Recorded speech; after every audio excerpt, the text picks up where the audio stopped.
Now, it's common cause, and we've been reporting this in detail today, that Madikizela-Mandela faced the full might of the apartheid regime.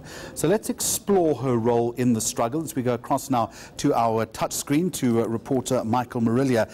And the tragedy, Michael, in many ways, is that she was left to raise a family when Madiba was jailed, but that's in many ways where the political struggle not only continued, but also accelerated. That's right, Jeremy, and right from the beginning, politics at the very center of her life. Even when she first came to Johannesburg in 1953, she came to learn to be a social worker. She wanted to have an impact within the community in which she lived. She would finish top of her class just 2 years later and should be offered a scholarship to the United States. This would be a crucial point in her life, Jeremy, because she would decide to stay in South Africa instead, where she felt she could make more of a difference. She would, of course, marry Nelson Mandela just 3 years later. That decision also marking an important milestone for her and her struggle against apartheid. But just a few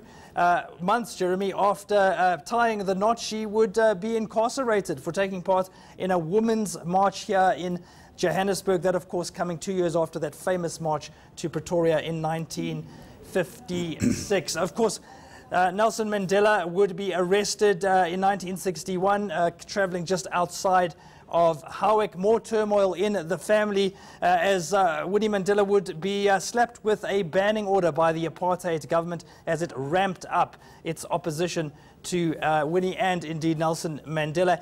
He would be sentenced to life imprisonment on Robben Island after the Rivonia trial, Jeremy. And then more trouble for his wife. She would be subjected to solitary confinement for more than a year, Jeremy, in 1969. That number which you see over there, that was her prison number, 132369. So an incredibly difficult period. The apartheid government clearly seeing her as a threat. She underwent trial, in fact, 2 trials, Jeremy, but was never convicted.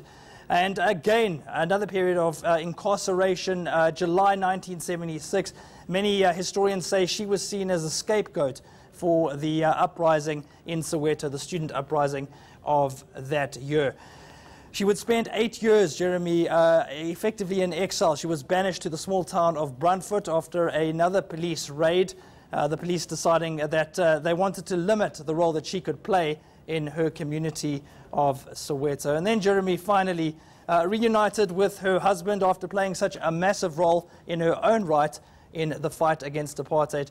That image will live with us for a long time, the 11th of February 1990. So very much the personal and the political a part of the story and the story going forward. Michael Marillier will check in with you a little bit later.